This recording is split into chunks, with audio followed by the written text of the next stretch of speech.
Magandang oras po sa inyong lahat, mga kaibigan at mga kapatid. Muli ako'y bumabalik upang pagpatuloy natin ang ating pong serye sa ating pong Lands of the Bible series.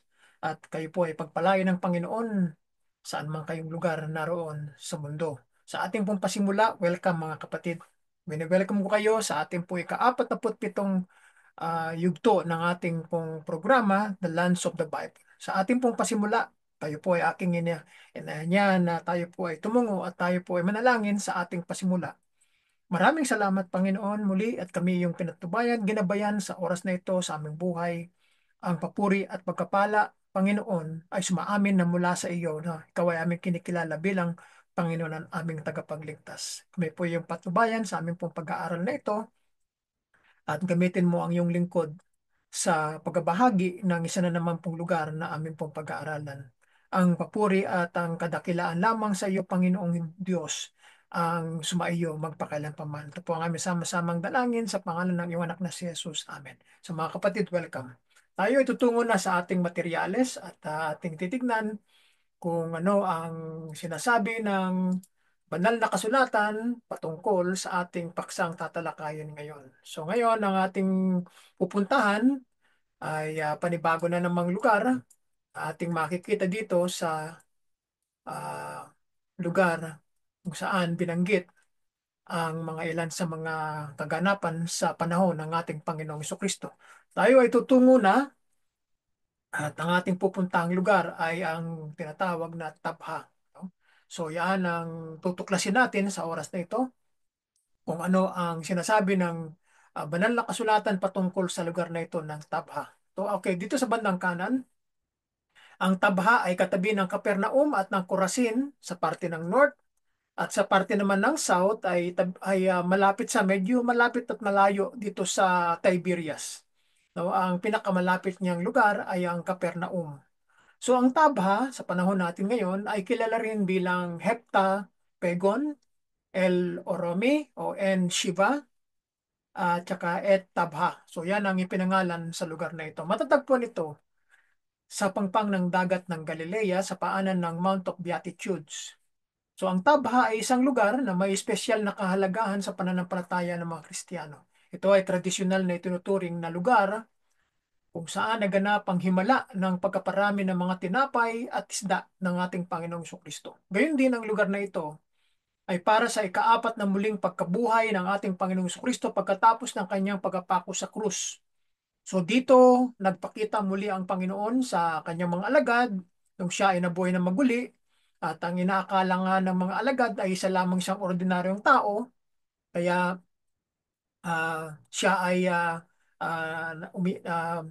nag-ihaw ng mga isda para sa mga alagad at hindi nila nakilala ang Panginoon nung siya ay nabuhay na maguli. Nung makita ni Pedro na ang Panginoon ay nasa pangpang, ay una siyang lumundag sa tubig at kanyang pinuntahan ang Panginoon. Dito nangyari sa lugar na ito ng Tabha ang pangyayaring iyan na binanggit sa Ebanghelyo ni Juan, Kabanatang 21, talatang 1 hanggang 24. No? So yan yung ating teksto na panggagalingan ng lugar na ito. So ngayon, ang lugar na ito ay tahanan ng ilang mga simbahan, ng mga Roman Catholics, ng mga Orthodox Church, no? At iba't pang mga individual na mga simbahan na namalagi sa lugar na ito at isang lugar ng peregrinasyon o pilgrims destination para sa maraming mga Kristiyanong nanlalakbay, no? Magbasa para matutunan kung bakit ang Tabha ay isang espesyal na lugar na bisitahin para sa sino mang interesado sa bagong tipan at sa kasaysayan ng Kristyanismo. So ang Tabha na ang pangalan ay isang Arabic na adaptation ng Griyegong pangalan na Heptatpegon, no? Diyan kinuha yung pangalang Tabha.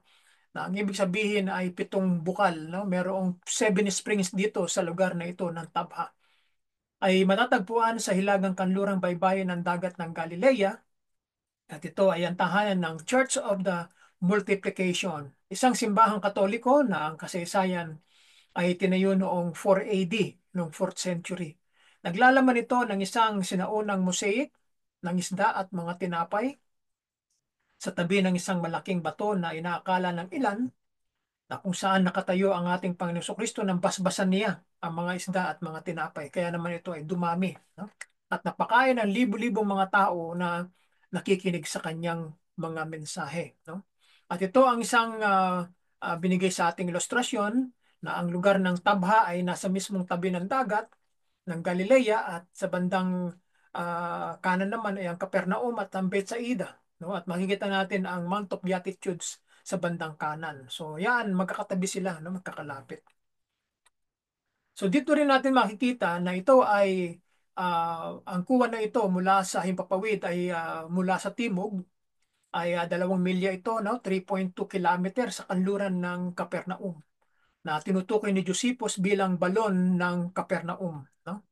So walang alinlangan na isang tanyag na lugar ng pangingisda ng mga lokal noong panahon ng ating Panginoong Kristo dahil sa sikat nitong 7 bukal na umuusbong at lumalabas sa lugar ng Tabha na tinatawag na Heptapegon nung panahon ng ating Panginoong Kristo na ngayon ang pangalan ay Tabha ay ang tradisyonal na lokasyon para sa ilang yugto ng ating Panginoong Kristo sa kanyang banal na ministeryo. So, ganun din, ang 7 bukal na ito na limitaw sa Tabha o 6 lamang ang natuklasan, no, sa modernong panahon natin. Ito ay nagbunga ng tubig na mas mainit kaysa sa dagat ng Galilea. Ang mas mainit na tubig na ito ay nakatulong sa paggawa ng algae na siya namang umakit sa mga isda. Siyempre, kailangan ng mga isda ang pagkain. Kaya naman ang Diyos ay nag-provide ng mga springs na ito upang ang lugar na ito ay maging pagpapala sa mga taong naninirahan sa lugar na ito. Kaya ang mga mangingisda na naninirahan dito ay madalas na pumunta sa lugar na ito sa loob ng libu-libong mga taon. No? Yaan ang kasaysayan ng lugar na ito. So ang Tabha ay muli makikita natin na sa ito tabi ng dagat ng Galilea na tanawin mula sa tuktok ng isang madamuhang dalisdis na nakatingin sa isang grupo ng mga gusali at puno tulad ng isang maliit na bayan sa gilid ng dagat ng Galilea. So ito ang tanawin mula sa isang bangka, no, na nasa um, maaring gitna o malapit sa baybayin ng Tabha at ito makikita mamula doon, no? Tanawin ito ng isang bangka sa dagat ng Galilea patungo sa dalampasigan na may malalaking puno at parang simbahan na gusali. Ang mga berdeng burol ay nasa background mo. Kita ninyo, ano? Ang Israel o ang northern part ng Israel o ang Galilee ay mga bulubundukin yan, no? Maraming mga hills and mount. So, ganun din, ang Taba ay ang tradisyonal na lokasyon para sa pagtawag ng mga disipulo. Kita ninyo, mga batong mga puti, ano? Maraming mga iba-ibang klase. So, ang ilan sa mga tinawag dito ng mga disipulo ng ating Panginoong Kristo, ito ay pinaniniwalaan na dito ang Panginoong Kristo ay naglakad sa tabi ng dalampasigan. At tinawag sina Simon Pedro, sila Andres na kanyang kapatid, na naghahagis ng kanilang mga lambat sa lawa. No? Sapagkat ito'y malapit sa Capernaum. Habang naglalakad, nakita ng Panginoon ang dalawa pang magkapatid na si Santiago at si Juan, na anak ni Zebedeo, na naghahanda sa kanilang lambat. No? Kasama nila ang kanilang amang si Zebedeo.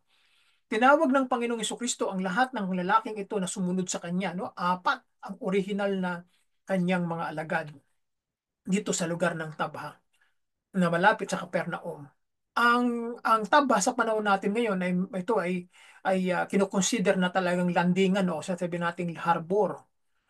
Katibayan ng sinaunang aktibidad sa pamamangka sa Tabha ay matatagpuan sa kamakailang natuklasang daungan sa baybayin. No? Mayroong mga natuklasang mga harbor dito, no? Mga landingan na galing sa pangingisda. Nakikita ito kapag ang antas ng tubig ay minus 693.89 kapag bumababa, no? Nagkakaroon ng low tide. At o mas mababa pa na ang Carb Western Breakwater ay 200 feet ang haba, no? So ang isa pang breakwater ay tumatakbo ng patayo sa baybayin at pinoprotektahan ng isang 100 na feet wide basin na pinasok mula sa silangan, no? Talagang may lumilitaw no? Kaya nga diyan dito sa may North Ginisar, ano, sa Genesaret ay mayroong nakita na umusbong na bangka na sinasabi ng mga Israelita, ng mga Israeli na ito daw ay nagde-date ng almost 2,000 years na nakalipas sa panahon ng ating Panginoon Kristo dahil nagkaroon ng low tide, no? Kapag naglo-low tide ay maraming lumilitaw sa ilalim, no? So ang mababaw na tubig sa dalampasigan ng dagat ng Galilea na may maraming nakakalat na mga bato at isang stone breakwater. So ang mga halaman ay makikita sa malapit na dalampasigan at ang mga burol ay makikita sa amagitan ng manipis na ulap sa kabilang baybayin. So yan, ha? Isa sa mga larawan na makikita natin na malapit at nakaharap sa dagat ng Galilea. At dito rin natin makikita na sa aklat ni Ebanghelyo ni Juan na 21, kapitulo, ay muling nakipagpulong ang ating Panginoon Kristo sa mga kanyang mga disipulo para sa kanilang huling almusal, no? Nung ang Panginoon Kristo ay nabuhay ng maguli. Dito ay binalik niya si Pedro, no? Matapos siyang itatwa ng 3 beses sa kanyang sarili, sa pamagitan ng sa kanya ng 3 beses na muling pagtatanong ng Panginoon sa kanya, no? Dahil nga dito ay nailagay muli, no, si Pedro sa pangunguna sa 12 apostol sa magitan ng kanyang pagtatanong, di ba? Ang unang katanungan ng Panginoon sa kanya, Pedro, ako ba ay yung iniibig? Ang sabi ng Panginoon sa kanya. At yun naman ay sinagot ni Pedro na, opo, Panginoon, sabi niya. At muli na naman tinanong siya ng Panginoon na kung siya ay kanyang iniibig, no? Ay muling sinabi nga ni Pedro na ikaw ay aking iniibig, aking Panginoon, no? At sa muling 3 pagkakataon ay tinanong ng Panginoon si Pedro kung siya nga ay talagang iniibig niya. Sabi, opo, ikaw ay aking iniibig.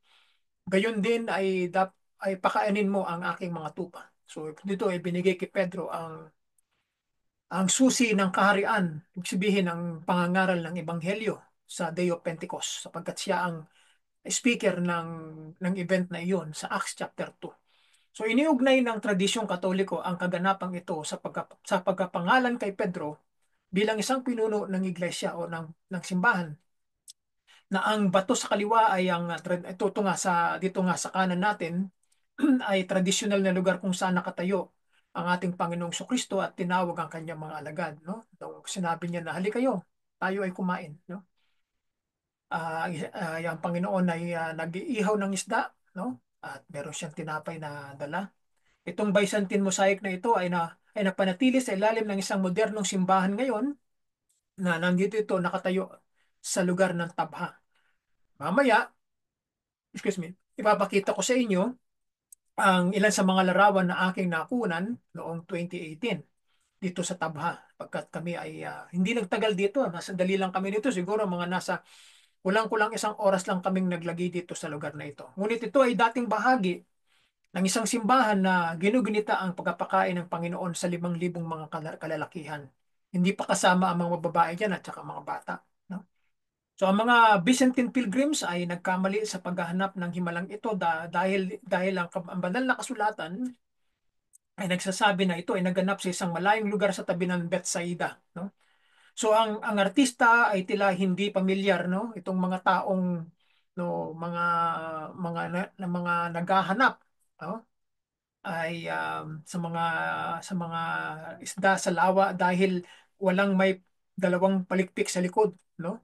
So ibig sabihin ay meron silang sapatha na kanilang sariling opinion, no, tungkol sa isda na nahuhuli kasi kapag ka ang isda ay walang dalawang palikpik sa likod, yan ay mga isda na makikita na hindi sa lawa, kung hindi sa mga mapuputik na mga tubig, katulad ng hito, no? Yan ay mga walang mga mga palikpik sa likod. Yung mga may mga palikpik sa likod, yan yung mga katulad ng tilapia, yan ay mga nabubuhay sa lawa, sa dagat kung tawagin, ano.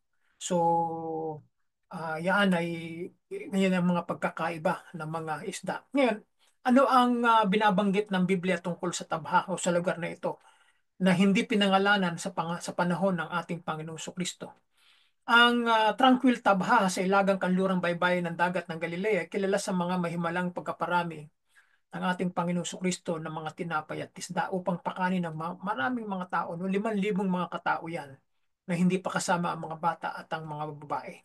Ngunit ito ay naalala rin sa ikatlong pagpapakita ng Panginoon sa kanyang mga alagad pagkatapos ng kanyang muling pagkabuhay na maguli ng kanyang subukin at inatasan si Pedro bilang pinuno ng kanyang iglesia. Dalawang simbahan o dalawang lugar dito na ginugunita ang mga kaganapang ito. maaring Roman Catholic at saka Greek Orthodox Church, ano, ang nahanap ng mga peregrino, mga pilgrims, ang lugar na isang tahimik na lokasyon para sa pagmumuni-muni, pananalangin at pag-aaral ng banal na kasulatan, no, ng salita ng Diyos. Ang Tabha ay nasa paanan ng Mount of Beatitudes, 3 kilometro sa timog kanluran ng Capernaum. Ang pangalan ay isang Arabong maling pagbigkas ng Greek na heptapegon, no? Na ibig sabihin ay 7 bukal nga binanggit natin kanina, no? Maraming mainit na sulfur na bukal na pumapasok sa lawa dito na umaakit ng mga isda lalo na sa taglamig, you know? So ito ay isang paboritong lugar para sa mga mangingisda mula sa kalapit na Capernaum, at ang dalampasigan nito ay pamilyar sa ating Panginoong Kristo at sa kanyang mga alagad, no? Madaling isipin na nagsasalita ang Panginoon mula sa isang bangka sa isa sa maliit na baybayin na may mga pulutong na mga nakaupo sa pangpang, no? Kaya naririnig yung kanyang boses bagamat ang Panginoon ay nasa tabi ng dalampasigan ng lugar na ito. Kaya pag nagsalita ang Panginoon, naririnig siya ng mga taong nandoon sa baybayin, ano? Sa pangpang. Ang pagpapakain ay sinundan ng pagpugot ng ulo, no? Ni John the Baptist, no? Ayon sa chapter 14 ng Gospel ni Mateo, na ang mahimalang pagkapakain ay dumating pagkatapos malaman ng ating Panginoon na pinugutan ni Herod Antipas ng ang kanyang pinsan na si John the Baptist, no? At si Jesus ay umalis sa isang bangka sa isang disyerto na lugar na mag-isa, no? Pagkatapos na malaman niya ang nangyari kay John the Baptist. Sumunod ang mga tao at nahabag siya sa kanila na pinagaling ang kanilang mga sakit. Ganyan ang ginawa ng Panginoon sa kanila. At sa gabi ay sinabi niya sa karamihan, sa mga 5,000 lalaki na sumusunod sa kanya, kasama ang mga babae at mga bata, na umupo sa damuhan. Pagkatapos ay kumuha siya ng 5 tinapay at 2 isda, tumingin sa langit, at nagpasalamat sa Ama, pinagpala at pinagputol-putol ang mga tinapay. At ibinigay ito ng mga alagad sa mga tao na siya namang pinagkaloob ng langit para sa mga tao. Pagkatapos nilang kumain, napuno ng basket, ang natira ng mga pagkain ng 12 basket, ano? At yun ang kanilang ginamit uli pag sila ay nagutom muli, ano? So yan ang mga nangyari dito sa Tabha. Ito yung loob ng simbahan ng Catholic dito na matatagpuan sa Tabha, na Mensa Christi, na ibig sabihin ito yung lugar na kanilang kinikilala at inaalala ang ating Panginoong Kristo dito. Itong tinatawag na bato na nakikita dito sa harapan ay kasi kadalasan ganyan naman ang ginagawa ng mga Roman Catholic, no? Nilalagyan nila ng simbahan o ng building yung mismong eksaktong lugar na pinangyarihan na ayon sa kanila, at ginagawa nilang na lugar kung saan ito yung ayon sa tradisyon na dito nangyari yung event na iyon, no? Kaya naman na pinipreserve nila yung lugar. Ito ang modernong Church of the Multiplication of the Lobes and the Fishes sa Tabha, ay nakatayo sa lugar ng ika-4 na siglo, no?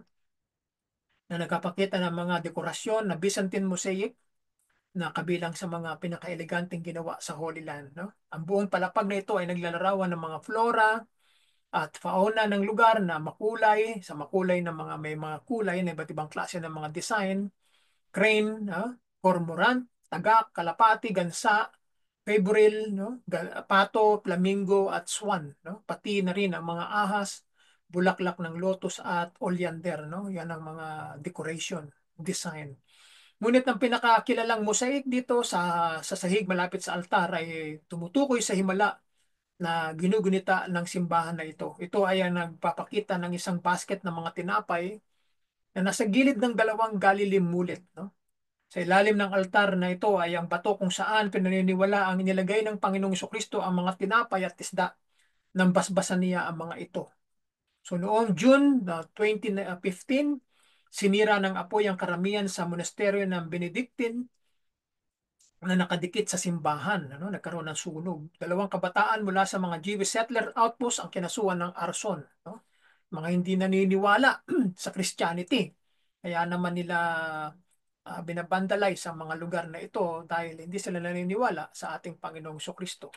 So, sa karagdagang impormasyon ng lugar na ito ay nagluto ang Panginoon ng almusal, no? At nung siya ay nabuhay ng muli, dito sa tinatawag na Tabha Beach, no? At nakatayo ang Church of the Primacy of Saint Peter. Ang squat building na ito ng itim na basalt, ano, isang mineral na nagmula sa mga likidong lumabas sa isang bulkan, ay ginamit nila ritong building para paglipas ng mga libong mga taon ay hindi ito matutunaw at nananatiling nakatayo. Noong 1934 ay kung saan pinaniniwala ang ginawa ng ating Panginoong Kristo ang kanyang ikatlong pagpapakita, third appearances, kanyang mga alagad pagkatapos ng kanyang muling pagkabuhay. No? So nung habang ang kaganapan na ito ay nilarawan sa chapter 12, 21 ng Ebanghelyo ni Juan, si Pedro at ang anim na iba pang mga alagad ay nangingisda, no? Sa buong gabi nang walang nahuli. Maaring itong anim na ito na binabanggit ay maaring si Pedro, si James, si Andrew, si Andres na kanyang kapatid, si John, no? So, maaring si Philip, no? At maaari pang si Bartholomew, yung anim. Yan ang palaging malalapit Kung tawagin yan tatawag na inner circle yan ng Panginoon, yung tatlo muna Tapos yung susunod pang tatlo pa, no? Yan ang kanyang malalapit na mga alagad. Dahil dito ay makikita natin na nung nagkaroon ng panibagong araw sa kanila, nung mangyari iyan, ay binanggit nga sa Ebanghelyo ni Juan, no, chapter 21, nung nangingisda yung anim na disipulo. Buong gabi silang nangingisda, no? Wala silang huli. So nang magbubukang liwayway na, no, mga bandang mag-aalas 5 na ng umaga yan, mag-aalas 6, ay merong isang lalaki doon sa dalampasigan, no, na tumatawag sa kanila. No? Tumayo ang ating Panginoon Kristo doon sa dalampasigan, ngunit hindi nila siya nakilala. Sinabi ng Panginoon sa kanila na ihahagis ang kanilang lambat sa kanang bahagi ng bangka. At ang lambat ay puno ng ilang isda ang kanilang nahuli. No? 153 na mga isda na kanilang binilang. Nang hilahin ng mga alagad ang lambat sa pangpang, nakita nilang pinagluluto sila ng ating Panginoon ng almusal sa apoy ng uling. No? So ang batong kasama sa sahig ng simbahan ay tradisyonal na pinaniniwalaan na ang lugar na ito ay kung saan naghanda ang Panginoong Kristo ng almusal. No, ito ay kilala sa medieval pilgrims bilang Mensa Christ. Ibig sabihin, ang hapag ni Kristo. No? So si Pedro ay hinamon na 3 beses dito sa tabahan. No? Binanggit natin kanina, napakanin mo ang aking mga tupa. No? Na merong ribulto dito na ginawa ng mga Roman Catholic dito sa simbahan ng Tabha. Pagkatapos mag-almusal, hinamon ni Pedro o hinamon ng Panginoong Kristo si Pedro ng 3 beses, no? Sa tanong na mahal mo ba ako? No? Positibong tanong, tugon ni Pedro sa 3 ulit na hamon sa kanya ng Panginoon na nagpawalang bisa sa kanyang 3 beses na pagkakaito, pagkakanulo sa kanya kay Jesus nung gabi bago ipako ang Panginoon sa krus. Tapos ibinigyan ng Panginoon si Pedro ng 3 ulit na atas. Napakainin mo ang aking mga tupa, alagaan mo ang aking mga tupa, kanin mo ang aking mga tupa. At ipinahihiwatig din niya na si Pedro ay mamamatay sa magitan ng pagkamartir. No? Katapos ng kaganapang ito, kinilala ang pagiging primacy ni Pedro bilang pinuno ng mga apostol. Doon ito ay nangyari doon sa Acts chapter 2. No? Sa tabi ng simbahan na ito ay merong isang hardin at isang lugar na dinisenyo para sa grupong pagsamba, yung tinatawag na corporate worship. Sa pagitan nito at ng lawa ay nakatayo ang isang modernong tansong estatwa ni Jesus na simbolikong nag-aatas kay Pedro kasama ang baluktot ng kanyang apostol. No? Sabihin, na-reinstate siya, no? Sa pagka-apostol niya. No? So dito sa John chapter 21 verses 1 to 14 na binanggit yung 153 na mga isdang nahuli, ito ay merong sinisimbolo, no? Kasama sa Ebanghelyo ni Juan, ang salaysay ng mahimalang paghuli ng 153 ng mga isda bilang ikatlong pagpapakita ng Panginoon pagkatapos ng kanyang muling pagkabuhay, na ang numero ay malinaw na sinadyang dinetalye, no? Dahil sa kakulangan ng katumpakan at detalye sa ibang lugar sa kwento, na ayon dito sa Ebanghelyo ni Juan, ay binanggit niya ang bilang ng mga isdang nahuli. So ano ang ibig sabihin ng 153 sa Judaismo, no? Sa paniniwala ng mga Hudyo? Ang bilang na 153 ay ang kabuuang bilang para sa pariralang Hebreo na Ani Elohim, no? Yan ang kanilang paniniwala. Na ang ibig sabihin ay nahulugang ako ay Diyos, no? Yan ang ibig sabihin ng 153, no? Ani Elohim, ako ay Diyos. Ano ang ibig sabihin ng 153 muli sa sinasabi ng Biblia? Ito yung binanggit natin kanina ay tungkol sa Judaismo. Ano naman ang sinasabi ng banal na kasulatan tungkol sa 153 na mga isda? Winika ni Jerome, isang pari, no, noong 4th century, na ang isda ayon sa kanya dito sa John chapter 21 verse 1 to 14, na ang isda na nahuhuli dito 153 ay kumakatawan, sabi niya, sa kapangyarihan ng ating Panginoon sa kalikasan, no? Yan ang wika niya. Gayon din ang paggawa ng tubig sa alak, no, at iba pa. Na ang 153 na isda ay ang kabuuan ng isang tatsulok na numero na excuse me, 17, na kumakatawan sa lahat ng mga hinirang na maliligtas, no? Yan ang kanyang komento. 153 ang lahat ng uri ng alam na isda noong panahong iyon at kumakatawan sa lahat ng lahi ng tao, no? So, noong panahon Panginoon ng Panginoong Kristo ay merong binanggit na 153 uri ng mga isda na nahuhuli dito sa dagat ng Galilea, na kumakatawan at sumisimbolo sa lahat ng uri ng lahi ng tao, no? Hindi natin ito alam kung sa buong daigdig o bagamat ito ay sinabi ayon sa pahayag ni Jerome, no? Ano ang spiritual na kinakatawan ng numerong 153? No, spiritual meaning naman. Sa esensya, ang numero 153 ay nagsasabi ng kwento ng ebanghelyo ng Triune God of Heaven, no? Yung tatlong persona ng Diyos sa langit, no? Na namagitan sa oras na bumaba sa kanyang nilikang lupa upang sagawa ang kanyang plano ng pagtubos. So ang mismong Diyos na ito ang nakatayo sa harap ng mga apostol sa baybayin ng dagat ng Tiberias, na nagbibigay sa kanila ng isang mahimalang huli sa eksaktong 153 na mga isda.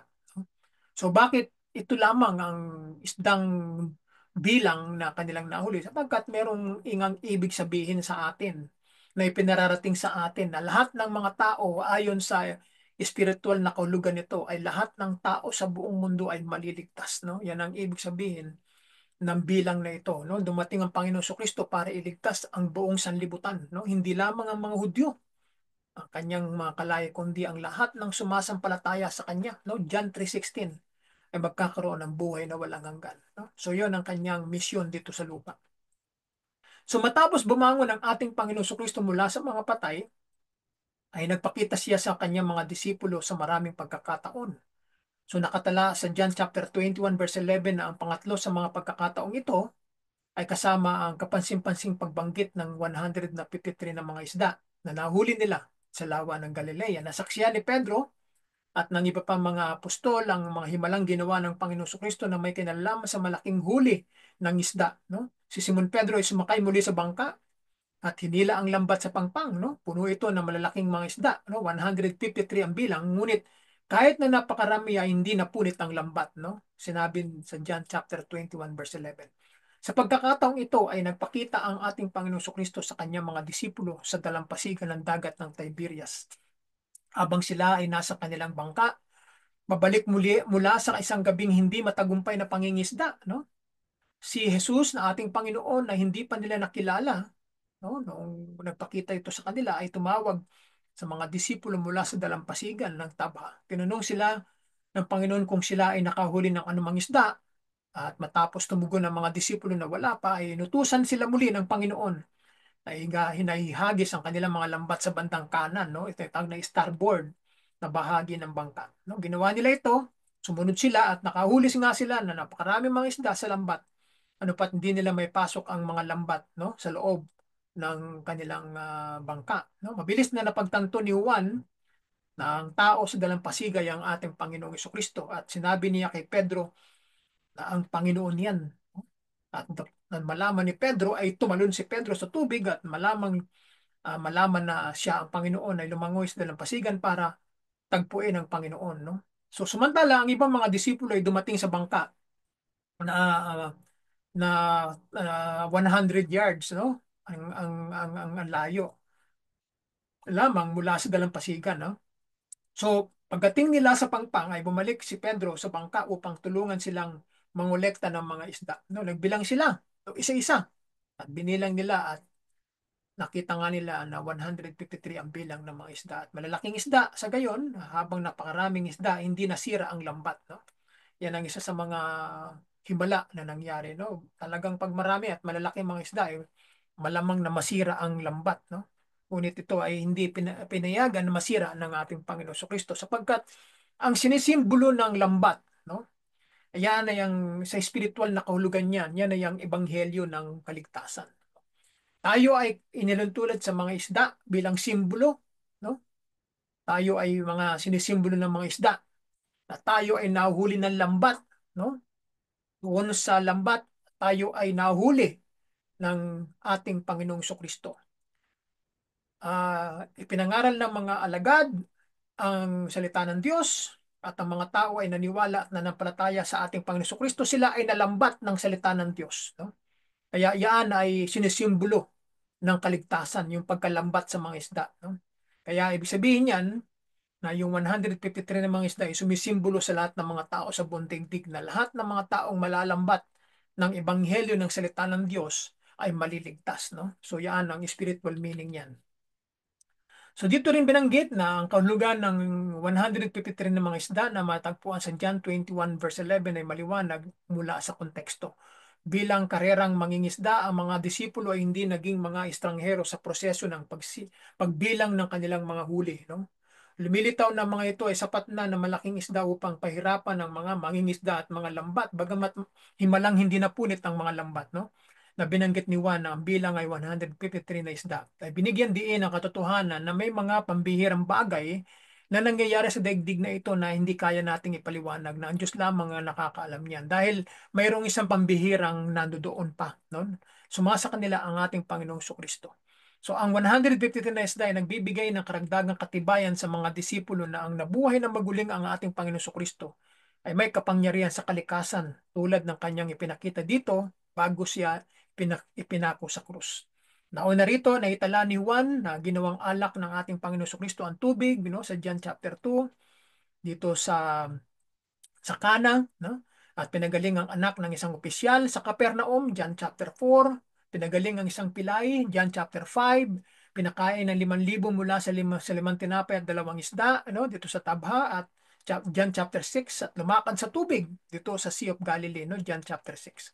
Nagpagaling ng isang lalaking ipinanganak na bulag, John chapter 9, binuhay si Lazarus mula sa mga patay, the, at bumangon ang ating Panginoong Kristo muli mula sa mga patay, John chapter 20. So ang 153 na mga nanonood, itong mga isda na ito na nabigong makahuli ng kahit isang isda sa buong magdamag nitong mga alagad ay kahangahangang huli na ito ay nagbigay ng higit na katibayan na ang kanilang paniniwala kay Kristo ay maayos ang pagkakalagay. Nanampalataya sila na ang Panginoong Kristo ay nabuhay na maguli. Lalong tumibay ang kanilang pananampalataya. So ilang talata lamang bago itala ni Juan ang pagkahuli ng 153 ng mga isda, ay pinaliwanag ni John na ang layunin niya sa pagkasulat ay upang ang lahat ng mga tao ay maniwala kaya at sa ating Panginoong Kristo bilang Panginoon at tagapagligtas at magkaroon ng buhay na walang hanggan sa kanyang pangalan. John 20 verse 30 hanggang 31.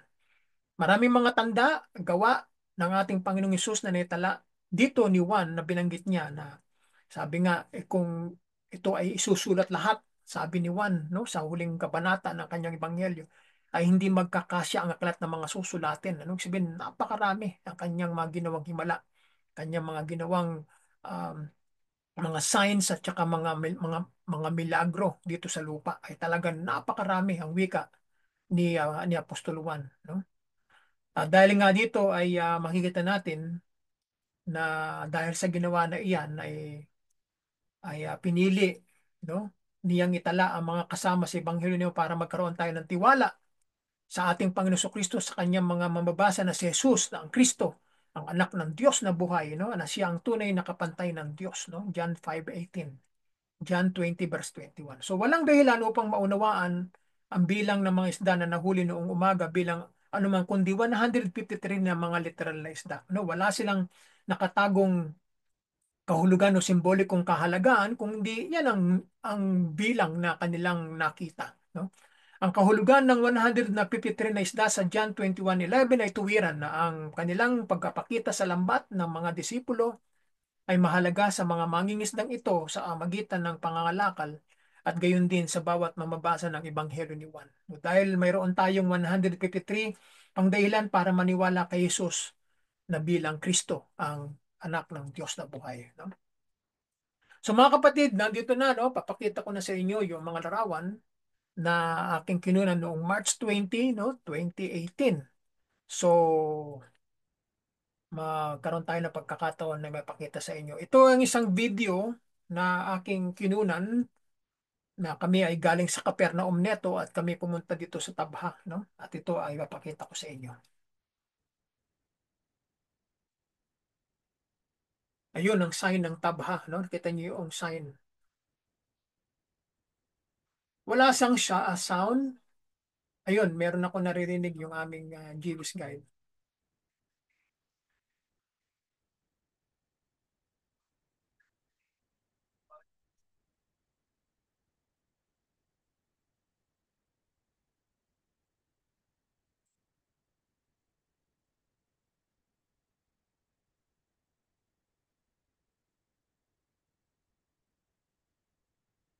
Nandito kami sa tabi ng Sea of Galilee, patungo sa Tabha.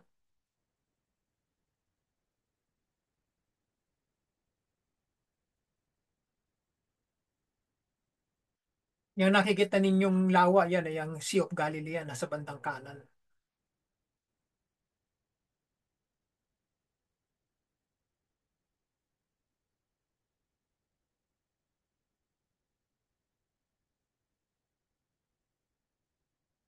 So ito lamang ay 2 minutes and 13 seconds lamang na video, no? Hindi gaano matagal.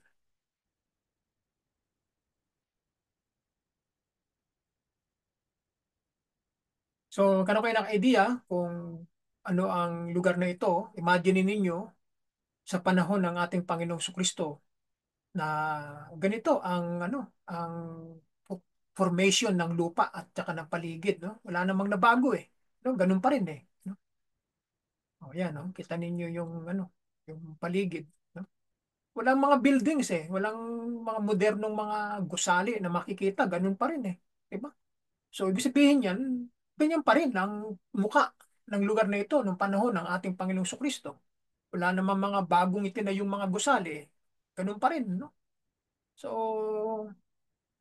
at least talagang merong katibayan, no? Na sinabi ng Ebanghelyo na may pinangyarihang yun na lugar, no? Sa lugar na ito. So yan ang palibot ng ating lugar na pinuntahan. Ito na yung Church of the Multiplication dito sa Tabha. Ito yung kanina kong binabanggit sa ating background. No?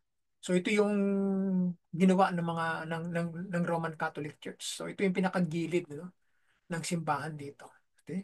Nung pumunta kami rito ay walang gaanong mga tao, kami lang yung mga ilan lang ang mga taong nakikita namin. Hindi siya gaanong busy ng mga panahon yan. So ito yung sign na ang Panginoon ay nandirito at ito nga ay pinapakita dito sa signboard na ito kung ano ang ginawa ng Panginoon dito sa Tabha, no? Ito ay salitang Arabic, no? At sa wikang Hebreo naman ay ang tinatawag na Ein Sheva, na ibig sabihin na the spring of seven kung tawagin sa wikang Hebreo, no? Yan na pala ang ibig sabihin ng Tabha, no? The spring of seven. So dito rin binanggit yung unang pagpapakain sa mga tao, ikalawa, no? So biblical events that took place in Tabha, ito yung mga binanggit dito. Yung ang sinasabi nga na the calling of the first apostle, no? Itong si Andrew, ang unang apostol ng ating Panginoong Kristo na dito tinawag sa lugar na ito. At ganoon din yung Sermon on the Mount, no? Blessed are you, no? Yan ang sinasabi ng Panginoon. At yung healing of the leper, no? Pagkapagaling doon sa ipinanganak na pilay, no? At ganun din the miracle of the multiplication, At ganun din ang Panginoon Kristo ay naglakad dito sa tubig, no? Sa lawa ng Galilee. Dito rin malapit sa Tabha, yung pinangyarihan na iyan, no? At meeting with Peter and in his companion after the resurrection, ito nga yung pagkabuhay na maguli ng ating Panginoon. at yung last appearance niya, no? Dito sa Galilee. At ganun din yung ah, so marami pang mga binanggit sa banal na kasulatan. So yan ang makikita ninyo kapag kayo nagpunta sa lugar na ito. Ito yung tinatawag din na Church of Heptapegon, yung the Seven Springs, Iglesia ng tinayo dito sa Tabha. Ito yung mga dates na kanilang binigay kung ano ang mga nangyari sa lugar na ito, no? So yan. Hindi namin napuntahan yung Six Springs na natuklasan dito. Hindi namin nadalaw yon. Kundi ito lang ang lugar na aming pinuntahan, no? Ito yung church ng Roman Catholic. So, kinunan ko lamang yung loob, yung labas, pati yung paligid, no? So, yan, no? Ganyan ang paligid ng Tabha. Ito naman yung loob, no? Ayan, yung isa pang ano, um, piraso ng bato, no? Na hanggang ngayon ay nandyan pa rin, ano? So, ito yung loob, no? Ng simbahan, no? At talagang iniaalay yan sa mga taong bumibisita rito. Ito, yun naman yung isda sa merong aquarium, no? Naglagay sila ng isda diyan na pinapakita, pinapaalala sa mga taong pumupunta dito na ang Panginoon nga ay nagpakain ng isda at ng tinapay sa mga tao, sa mga 5,000 mga taong sumusunod sa kanya, no? So yan, ano? So ito yung sa labas muli, no? At ito yung pinaka-welcoming, Ito yung malaking bato, no? Naggilingan yan eh, no? Marmol pa ata yan eh, no? Batong matigas na talagang hindi natutunaw eh. Ito yung binakuran nila. Oh.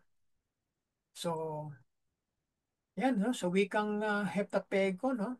Sa wikang, hindi ko alam kung anong wika ito eh. No? So yan mga kapatid, ano? Ito na yung pinakahuling pictures na mapapakita ko sa inyo. Kasi hindi naman gaanong marami, no? Kakaunti lang yung lugar na napuntahan namin, ano? So, kaya dito ko lamang mga kapatid na tinatapos natin, itong ating palatuntunan. At malapit na tayong magtapos sa ating series dito sa northern part ng Israel, no? Baka siguro kung sa katapusan ng April matatapos na natin ang northern part ng Israel. Kaya papasok ang May at ang June ay sa buong May ay hindi muna ako magpapatuloy sa ating palatuntunan dahil ako ay papunta sa Israel. Babalik muli ako sa ikalawang pagkakataon, no? Sa May pa, no? So, pagbalik ko sa June dito sa Toronto ay muli kong ipagpapatuloy na, no? Pero hindi na dito sa northern part ng Israel, kung hindi sa gitna na, no? Sa central na, no? 'Yun ang ating ibibigay sa inyo lahat, no? Kung ano man yung aking mapupuntahan na lugar dito sa Israel ay aking ibabahagi sa inyo sa aking muling pagbabalik, no? Sa darating na June. So mga kapatid, salamat sa lahat. Um, Tayo ay pinagnubayan, pinagpala, binigyan ng pagkakataon muli ng Panginoon na tayo magkasama-sama sa ganitong mga gawain. Purihin ang Panginoon sa oras na ito at tayo ay magpapaalam na at mag-ingat tayo sa lahat ng ating mga gawain at palagi nating paglilingkuran ang ating Panginoon habang tayo nabubuhay. Sumayin niyo ang kanyang pag-ibig at pagpapala mula ngayon at papakailanman sa muling pagkikita. Bye for now and have a great day to all of you.